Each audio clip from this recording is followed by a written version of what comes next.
May 15th of this year, been retired from the sheriff's office 18 years. They called me back and said, we're going to induct you in the Florida Law Enforcement Hall of Fame. Think that's a big deal? What did I do? Right? Right? Now, when I was president of Everett Waters College, I remember some of the other presidents, when I got selected, saying, "Yeah, sheriff? A sheriff, a college president?" You know, kind of looking like there was some order in the room or something. You know, they talking. I heard them talking. They didn't know I heard them. But what I said, when I leave this job, other colleges and universities will be looking for a sheriff. That was a little arrogant, right? Y'all didn't say yes? But 2 years in a row. 2 years in a row.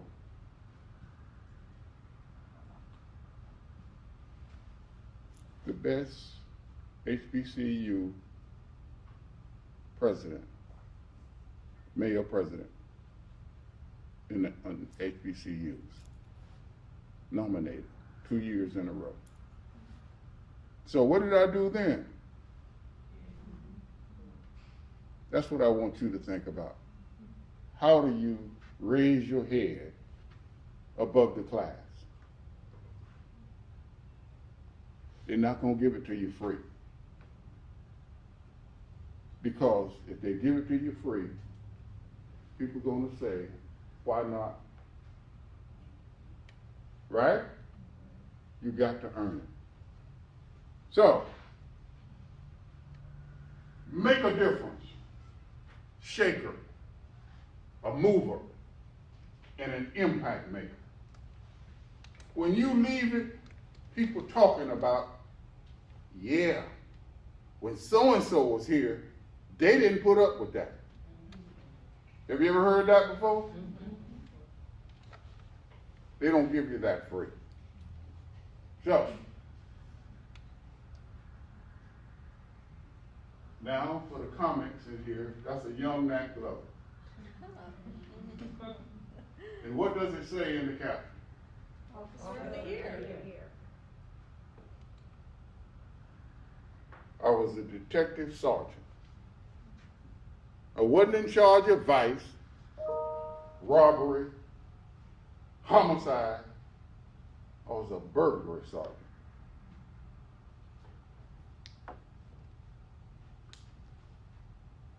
Police Officer of the Year. 4 different organizations. You got to do this. You got to do this. Now, here's the deal. What does that say in the news on this side?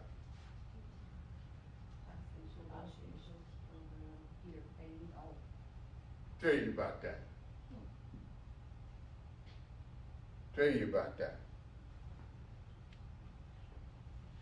The department got to a point where, actually, law enforcement in this country got to the point where they were responding to bank robberies and other robberies so quickly that the suspects were not able to get out of the banks before the police got there. So there became a national need for hostage negotiators. So I was a detective sergeant. My boss came to the office and gathered up all of his sergeants, and he said, we need somebody to go to hostage negotiation school. And so he said there would not be any extra pay, no extra recognition, no time off, and no special fringes, benefits. But we need somebody to go and get that training. And all of the sergeants that were standing there with me, they started looking all around. Some act like their shoes had come loose, they were tying their shoes and all, and that kind of thing. So he wasn't able to get anybody to volunteer. So he must have went back and told his boss he couldn't find anybody that wanted to go. So his boss told him, I told you to bring me a volunteer. So he came back and gathered us all up again. I knew what it was all about. I raised my hand. I said, I'll go. And so I did. I went, I just got my training and all. Came back. Boy, they picked at me. You know, I would walk in a room or something, they would go, all right, everybody be quiet. The hostage negotiator just walked in, and they just bust out laughing. You know, they made fun of me. You know, and I had to live through that, getting to a point. So I endured that. But then, one day, one evening, they had a Greyhound bus hijacked in St. Augustine, Florida. And it was headed to Jacksonville, Florida. SWAT team went out, shot the tires out, surrounded the bus, contained it, and then guess what happened? You got to figure that out. What happened? They called a hostage negotiator. So, if you could read this article, it will tell you that I, along with an FBI agent, was able to negotiate with the suspect and eventually go on board and arrest him. Came to work the next morning, headline in the paper. What did everybody want to know? Say it again, sweetheart. Who is this Nathaniel Glover? Who is he?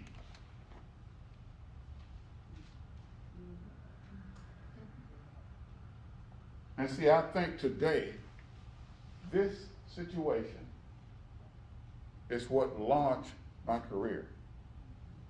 And eventually, Police Officer of the Year, eventually, the first this and the first that. Here's the message in that. If you're going to be something special, you have to do something special. Find a way to distinguish yourself.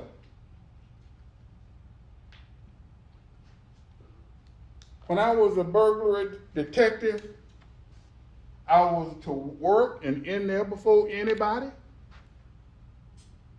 And I was the last one to leave every day, almost. Find a way. Now, in your environment, how do you distinguish yourself from your peers? Everybody doing the same thing now. But you have to be creative enough to do what people generally talk about, and that is go that extra mile. Because your boss going to talk about two sets of people who work for him. What's the two sets he's going to talk about? Or she going to talk about? The over or the underachievers? The overachievers and the underachievers. Okay, if you want your boss talking about you, which side of that you want to be on? Find a way. Find a way. The opportunities are out there. Find a way.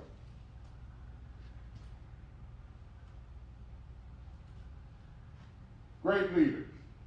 To be a great leader, you must work on improving your leadership skills throughout what? Your life. How many times have you had this class?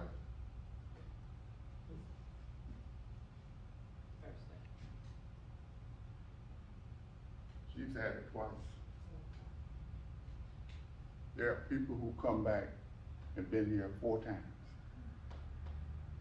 And they all say the same thing. I picked up something I didn't get the first time.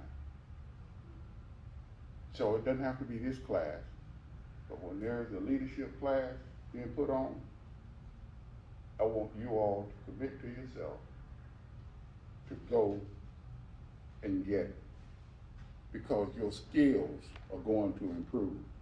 And as your skills improve, your subordinates' performance going to improve. And as that goes up, other people are going to begin to notice. Now, if I say something that doesn't make sense, raise your hand. I'm really ready to debate it. And you might be one that changed my mind about something. I'm open to that.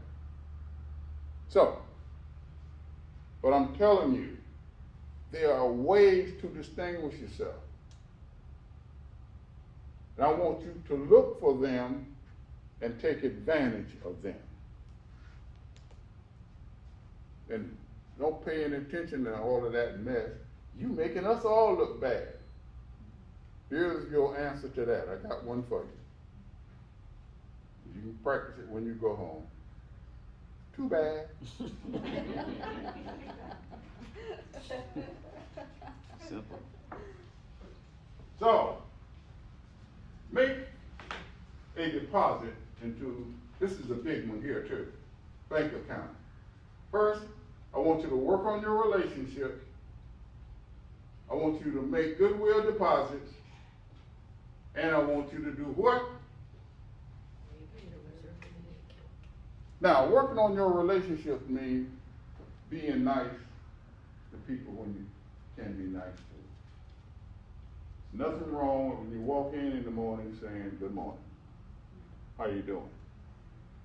You know, if someone you know got a kid, maybe on the football team or something, how is John doing? You know what I mean? That kind of thing. See, that's a deposit. That's a goodwill deposit. You're working on your relationship. And you want to do that so consistently that you do what? That's the last one. Create a reserve in the account. And you know why you want to create a reserve? Because one day you're going to mess up. You know, I was coming out of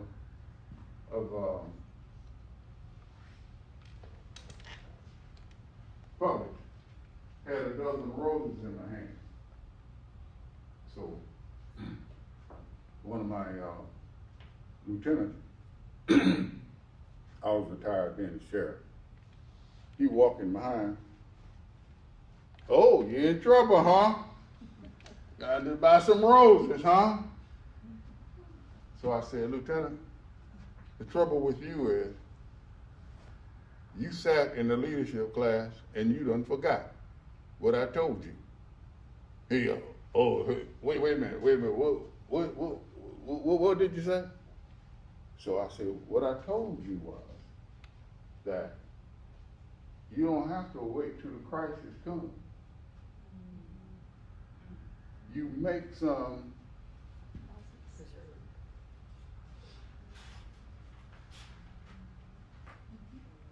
goodwill deposits before the crisis comes. So, if you got some on reserve, then when the crisis comes, soft landing. Huh? He talking about, yeah, I do remember that. Yeah, I said, yes, I see. Your problem was you wasn't listening. Oh, no, I remember. Okay. I bet. True story. I'm in the bed asleep. 11 o'clock. He calls. Hey, Sheriff. Hey, Lieutenant, what's going on? I'm on my way home. I got me a dozen.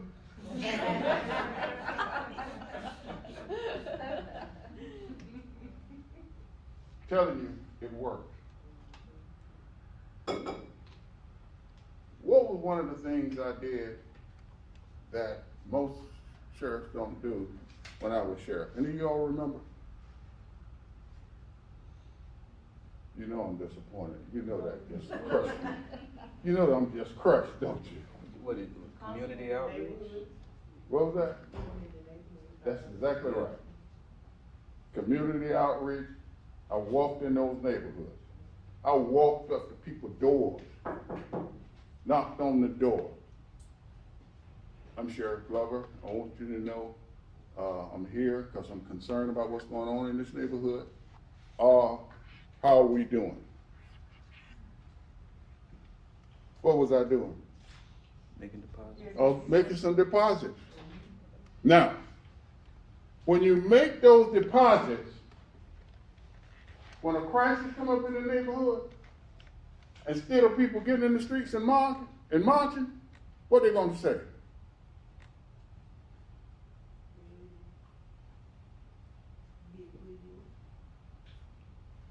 Don't worry, Sheriff Glover got this. He gonna take care of this. You got me? You wanna create that. That's why you wanna work and show yourself to your people in a way they know that they can count on you. But they know that you hold them accountable. And it's a way to do that. Create a reserve in that account. Can you go to the bank and make a withdrawal if you ain't got nothing in there? You go to the bank if you want, talking about I want to make a withdrawal. What's your account number? Oh, I don't have nothing in here. I just thought that come to the bank and make a withdrawal. What's going to happen? You're right. And they don't even say nothing now. They just push the button.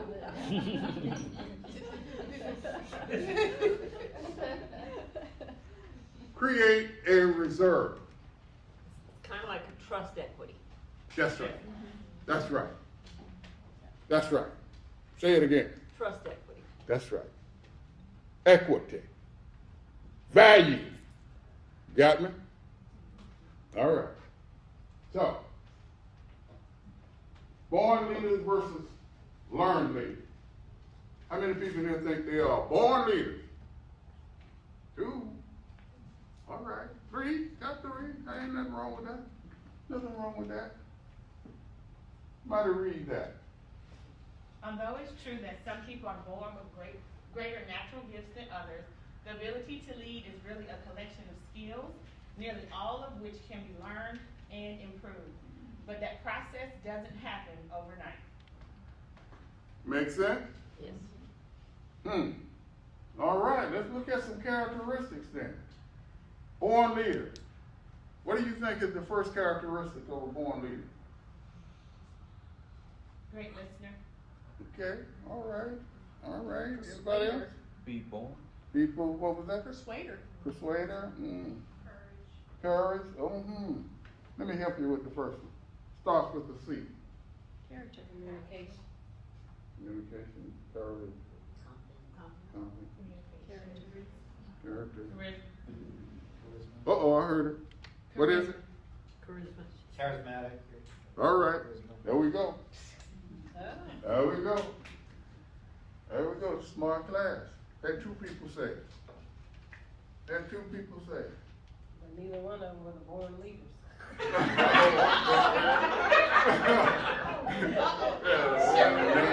Yeah, that's right.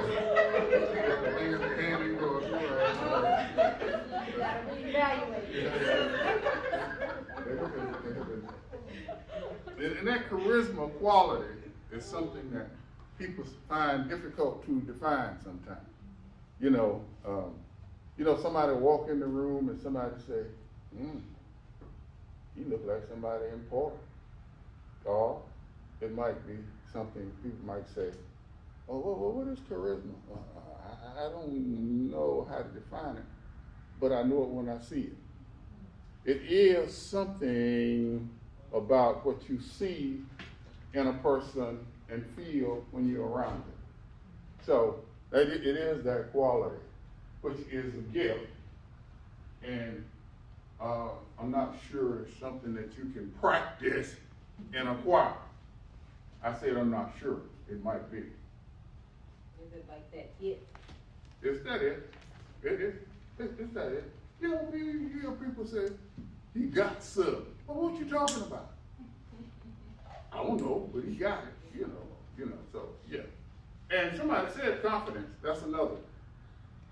You know, it's that person who got a whole lot of confidence about himself, you know.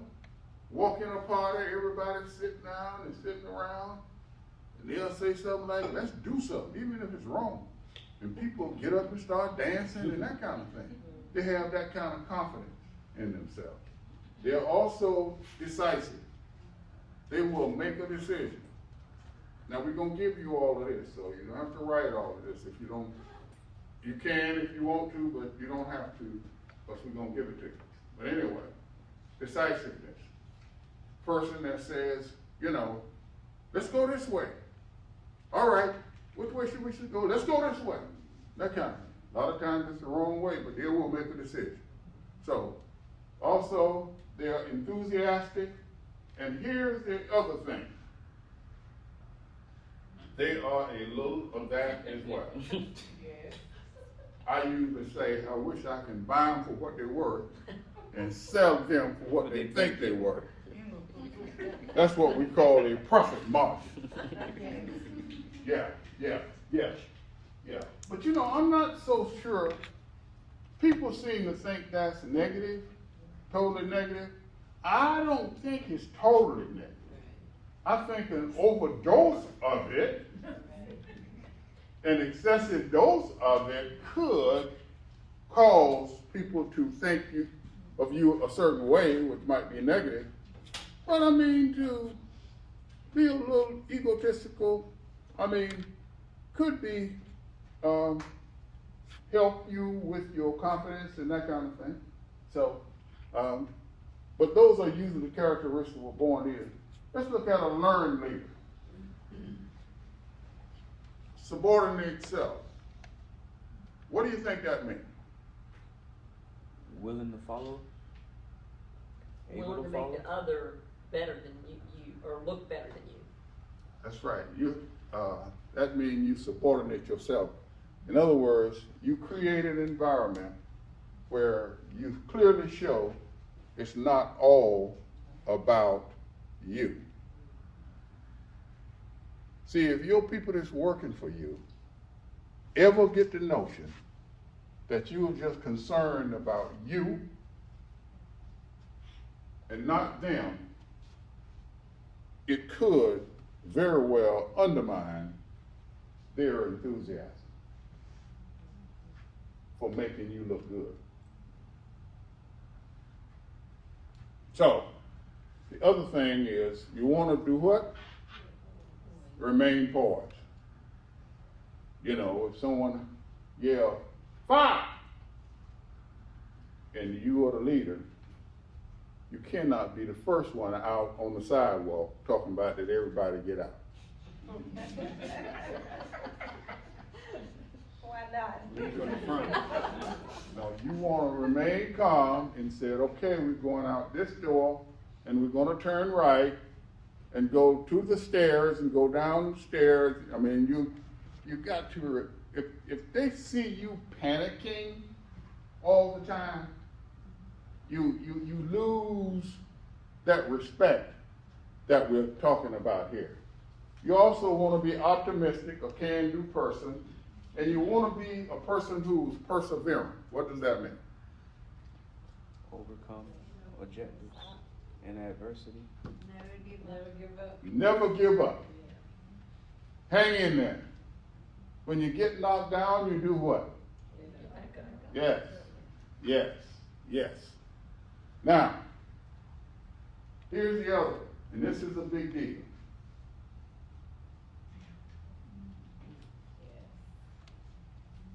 Is that hard for some of us?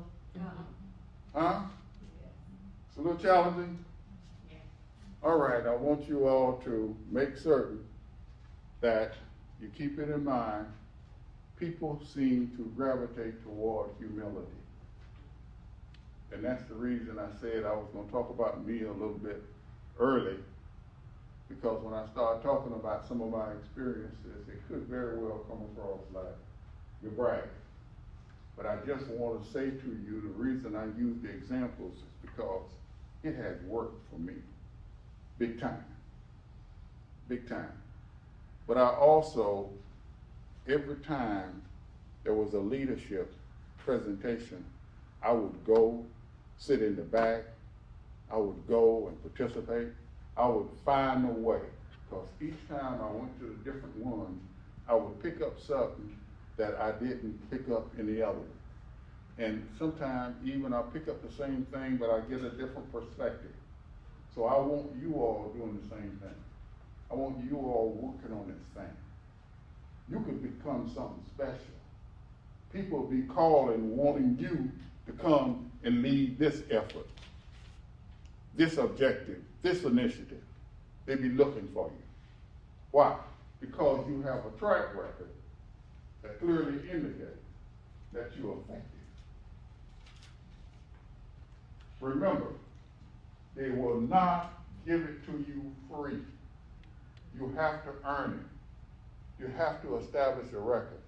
Now here's the big one on this learn side. You know what that means? Let me ask you this first. Anybody ever heard of Kenny Rogers? What is he known for saying? Know when to hold and know when to fold. Know when to walk away and know when to run. And that is, as a leader, you're going to find yourself in positions where you're going to have two sides of a story. And you have to make a decision on where the truth lies. You're going to have to make decisions on, should we go left or should we go right? Should we stay or should we go? Pick your battles. You have to know the whole notion of making decisions, making good decisions, using good discretion, and that kind of thing. And some people say you look at the evidence and you just make a call. That's not a bad idea. But sometimes you play your gut. You ever heard of people say that? You say something like, all of that sounds good, but something just not right. That's that gut. That's that instinct. That's what Kenny was saying. And you just gotta have that kind of confidence. That's the reason we use the term knowing the rules of engagement. That's a big deal.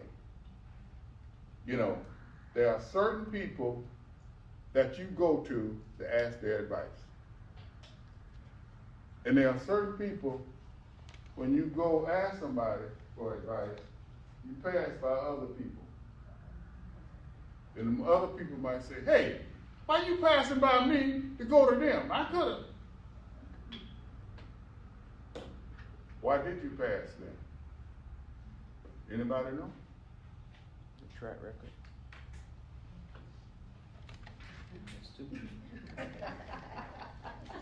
Track record. Track record. Yeah, people. I'm telling you, people watching you.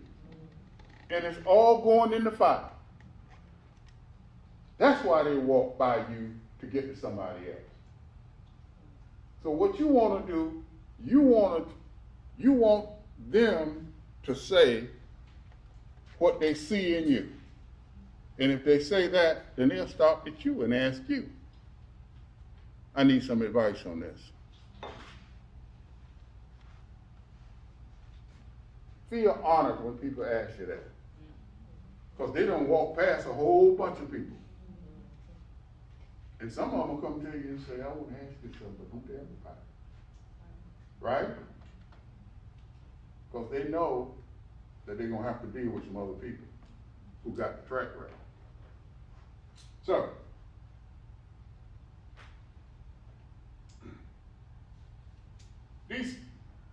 we're going to talk about leadership in a way that will give you a little bit different perspective. We're going to talk about leadership prerequisites. We're going to talk about what it takes to be a good leader. We're going to talk about where leaders come from. We're going to talk about leadership styles. We're going to talk about what the leadership role will cost you. We're gonna talk about some of the do's and don'ts, and the principles and tools for your leadership toolbox. And some of you have already promised me, if your toolbox is not heavier when you leave here, y'all gonna let me know, right? Y'all kind of said that kind of quickly, but okay. All right, okay. No, I take the challenge. People ascend to leadership positions in many ways. How do you get there? What's the first way people usually get there? That's one of them, but not the first. Connections. There's no doubt about that. They make yourself the leader, the boss. Okay, yeah. Self-appointment, that's a certificate. Yeah. No other option. Well, here's the first way that people usually get there. And I talked about it earlier before we started. You perform well in a position, and people say we need to put them in charge. But I'm gonna tell you right now, what did I say about that? Just because you can do it don't mean you can lead. No, sure. Stop doing that, man. Just because you can do it don't mean you can lead. That's exactly right.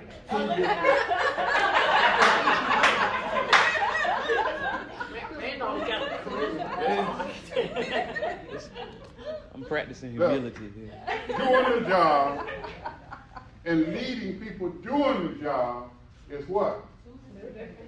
Two different skill sets. All right. All right, y'all doing all right on the front seat here? All right. Okay. Tell me what you're gonna say next. All right. So they also get appointed. Somebody said that. They also get elected. They also take a test, come out on top. They also exercise birthright. You know, dad owned the company. Dad decided to retire. Son, when he get out of rehab, he takes over.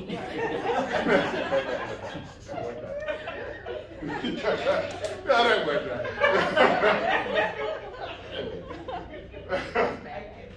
right. So, right sometimes. And of course, you just been there longer than anybody.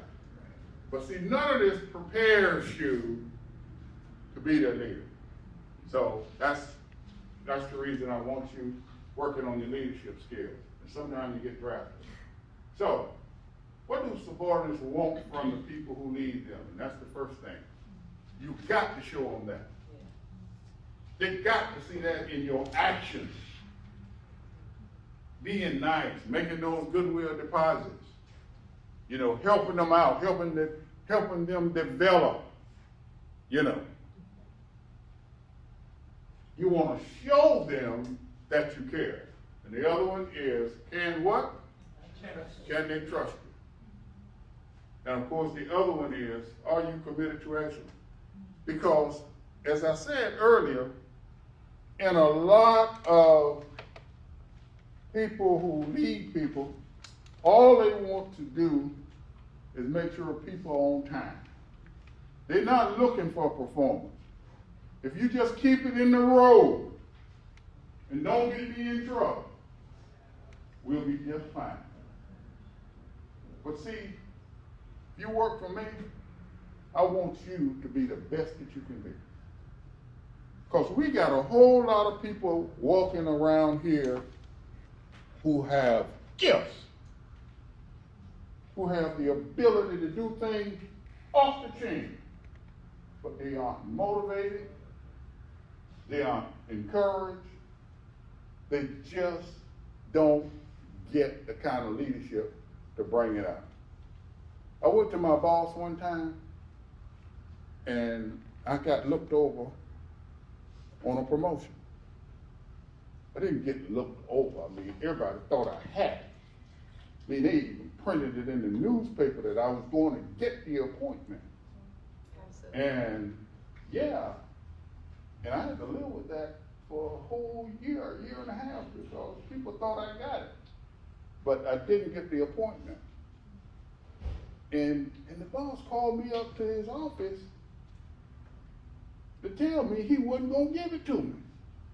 I mean, you don't call a guy in, you just do it, and he knows, you know, and that kind of thing. And so, after it didn't happen, I was really, really emotionally affected by it, I would say. But after a couple of weeks, I got over it, and one of my friends came to me and said, look, Glover, you're not going to ever be satisfied with that until you go and ask the boss what happened. Because I'm telling you, man, you should have gotten that. Yeah, man, I did all that hostage negotiation stuff and police officer a year and all of that. So I went up to my boss's office. And this was a stern boss. No one goes up to him and says, hey, why didn't I get promoted? No one says that. But I went up and very diplomatically, I asked, why? What happened, boss? You know what he said? He looked at me and said, Glover, you didn't want that. I said, I wanted to say, well, yeah, I wanted that, because it was a big, but he said, you better than that. And I thought that he was saying that just to make me feel good, or just to kind of gloss over it. And I was satisfied with the conversation because he didn't indicate that he was angry at me about anything. So I left. But a year and a half later, he called me back up to the office and promoted me to the same level job. And here's the difference in the jobs. The job that he said I was better than, they had 25 people who was in that division. And the job he appointed me to, the second time, had 150. Now, he looked me in the eye and told me that. And I thought he was just trying to be nice. Wasn't the case. What I found out later, he was waiting for the opportunity to give, and I'm going to put it to you as bluntly as I can put it. He was waiting for the right person to come along to give that person a job that had historically been held by white men. They were looking for the right African American. Y'all do know I'm African American, right? And that started the ascension of my eventual rise to sheriff. Good. Daniel Davis, there. Sure. How you doing? Very well. I heard you were imparting wisdom, and I wanted to catch a little bit of it. Well, I tell you, I have to go to a mayoral candidate to get it from you now, but you know, I rolled that out and ran for mayor. And people said, no, I don't think so. So I've been there, but no, I appreciate you. Yes, I can tell y'all this. Daniel is a forthright guy, tells you like it is, and I was honored with him telling me one time, and I don't know, he's running for office now, may not want me to tell this, but can I tell it? I think I know what you're going to say. And yes, you may tell that story. Did he get out of He rehab? hesitated. Oh no, I like that.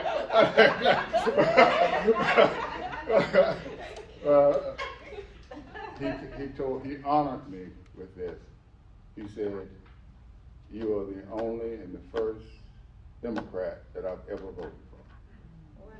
He told me that now. Now that's a big deal in C. And the reason it's a big deal, Dan, is because I've been talking to them about finding some way to distinguish yourself so people will notice you, which means that you got to do something to earn that. Because see, they don't give you that. They don't give you that. But once you earn it, people will know that you earned it. And when you start to be getting appointed to different things, people understand why you got it. Because, let me just tell you this. When I used to put people in positions, I tell them they gotta do 3 things. Number 1, they got to be able to perform the duty to a level beyond mediocrity.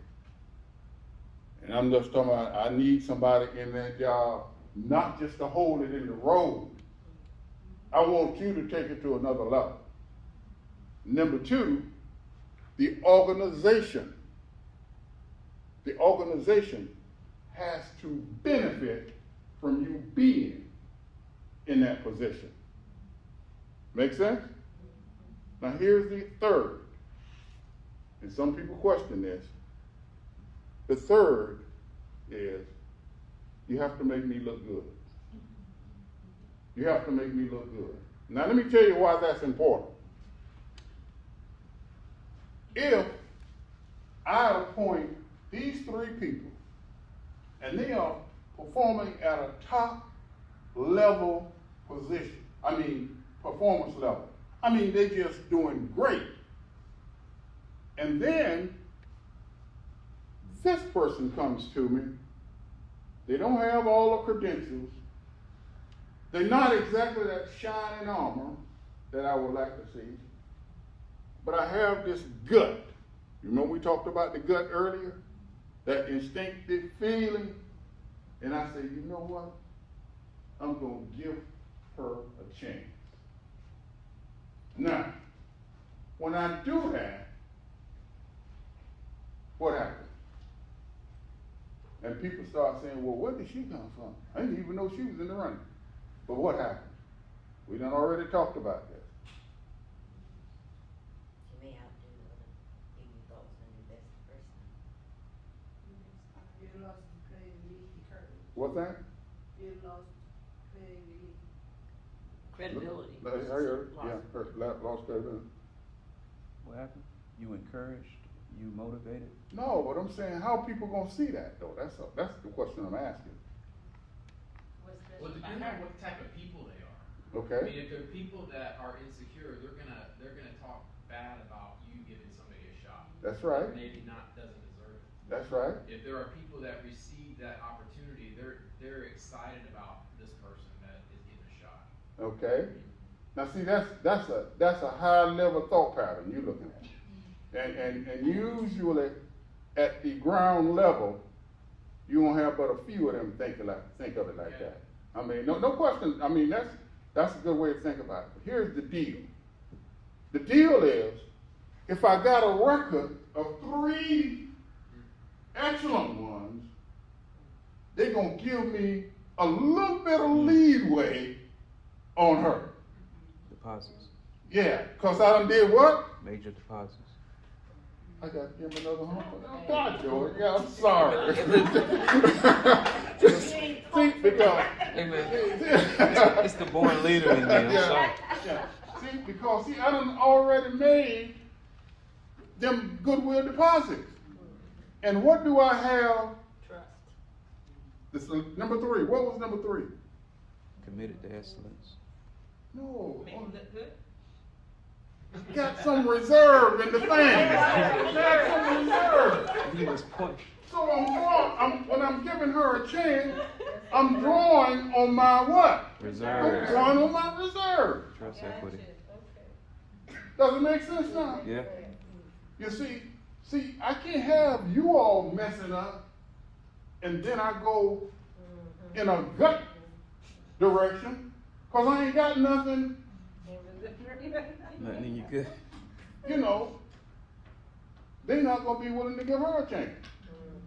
So that's the reason why you have to do things in a way that you have established a reserve so that you will have some latitude to be creative, innovative, because let me tell you something.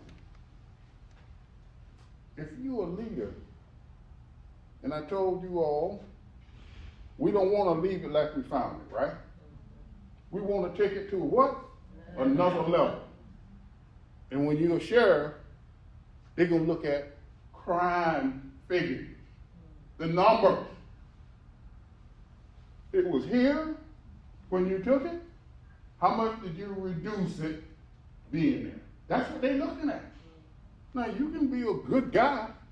Everybody loves him. Oh, crime, you see what I'm saying.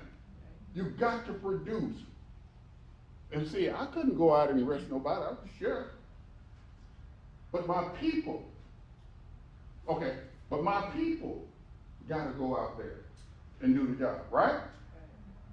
And the only way my people going to be effectively doing the job is they get effective what? Leadership. Make sense?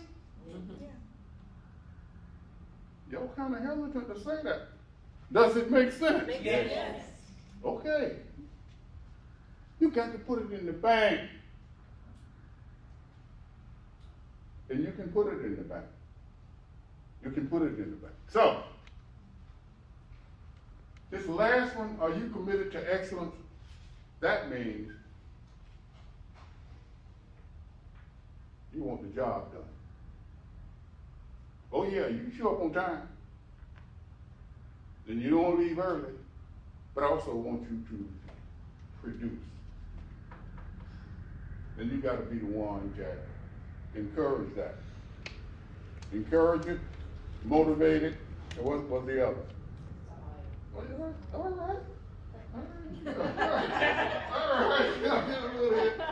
right. All right. Kind of slow, man. Oh, yeah.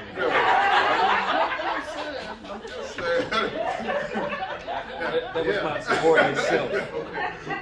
My subordinate You self. subordinate yourself. That's pretty good. So, now this is what we've been talking about all the time. So we'll run through this, and it just talks about whatever you're doing, you're in a class with others. What would the colleagues say about you, and what would others outside your work area say about you? That's just mean that people are going to be talking about you. You're doing a good job, they're going to talk about you. You're doing a bad job, they're going to talk about you. Understand that. And you know how much you're going to hear? About 5% of it that you're going to actually hear. But the 95% going to be out there. So, just have a personal scoreboard. What you want to happen, what is actually happening, and what's the score. So we've already hit on that a whole lot, so we don't have to dwell on that a whole lot. So we talk about, this is another thing that where it talks about when I left the sheriff's office. I left in 2003. What Florida Times Union said about me. Read.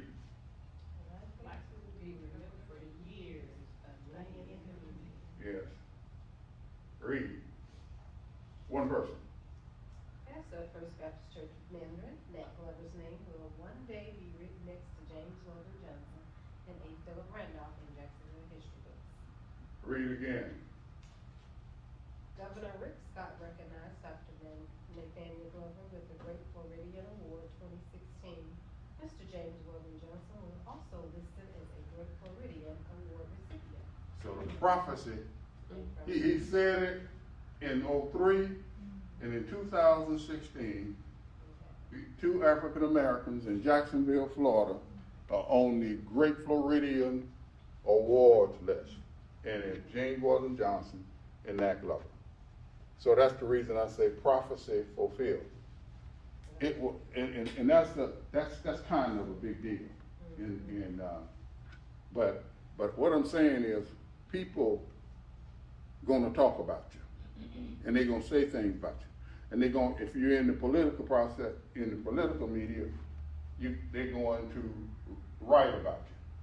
See, this will be, when I'm gone, this will always be there. So we just run through that, and get to it, just more of the same thing. But here's where I want to get to, this performance chart. Now,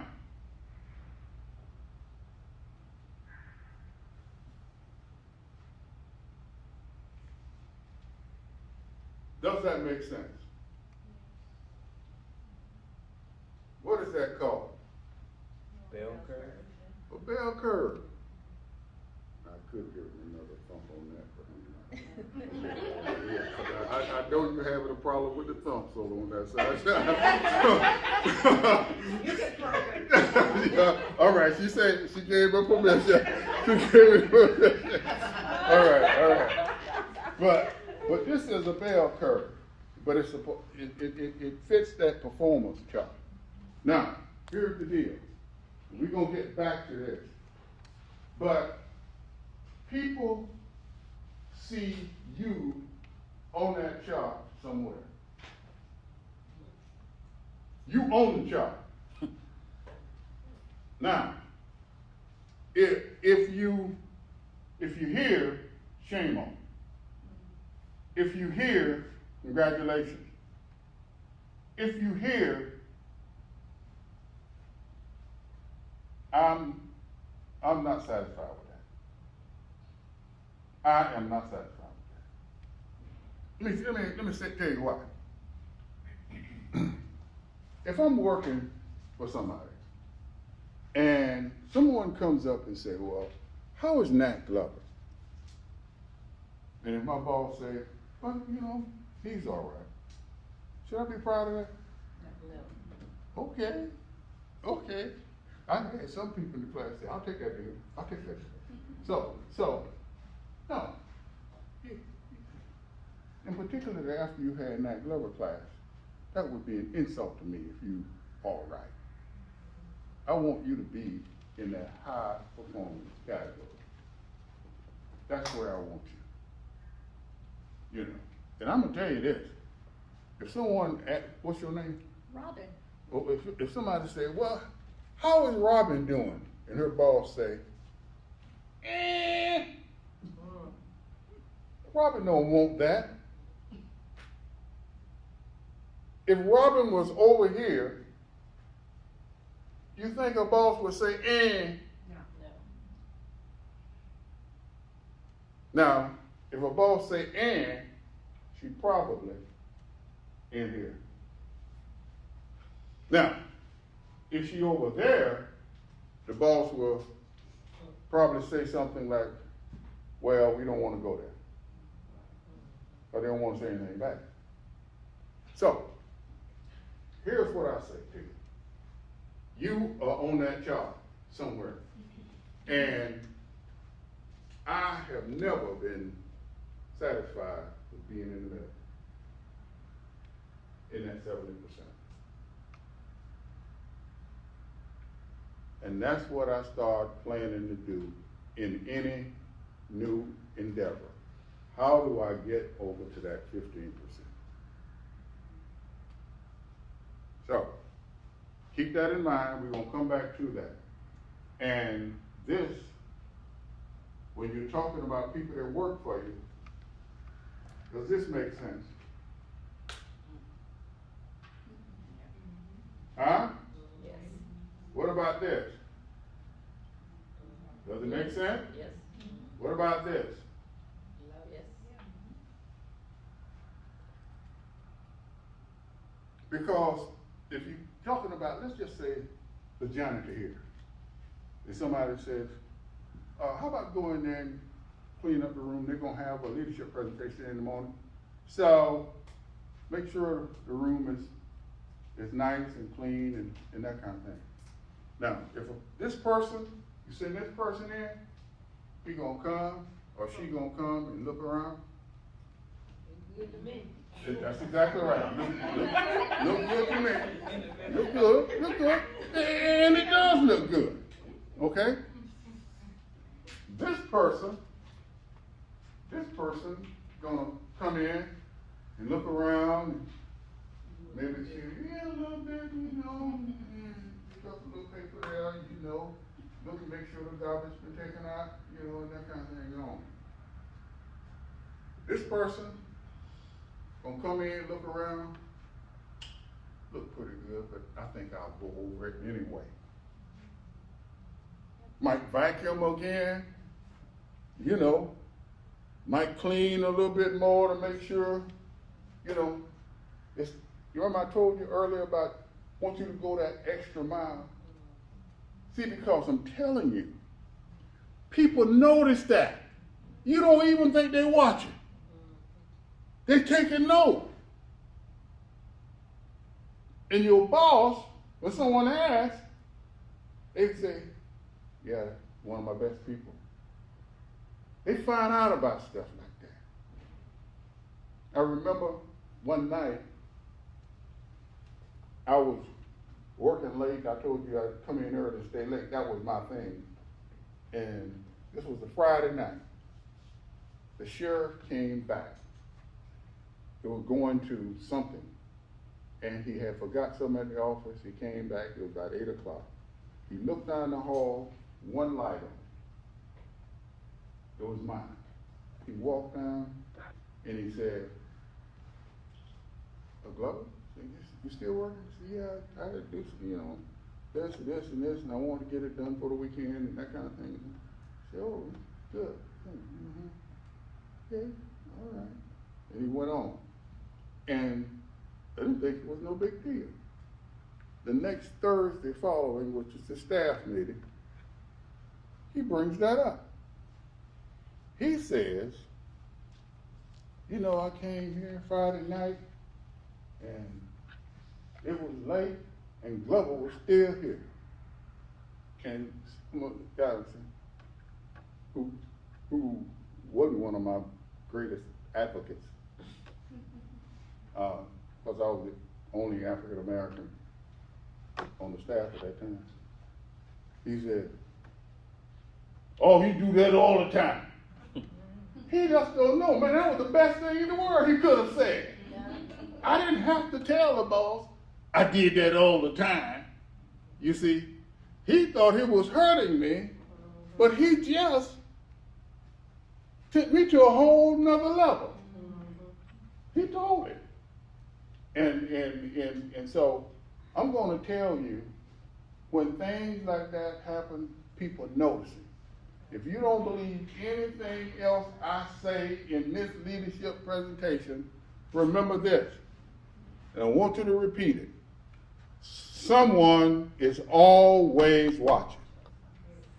Say it. Someone is always watching. Say it again. Someone is always watching. That's true, I'm telling you. I'm telling you, it's true. So, keep in mind. All right, now I'm going to give you a break in 1 minute. I know that y'all going to say, we don't want no break. All right, how about take a 5-minute break and come on back.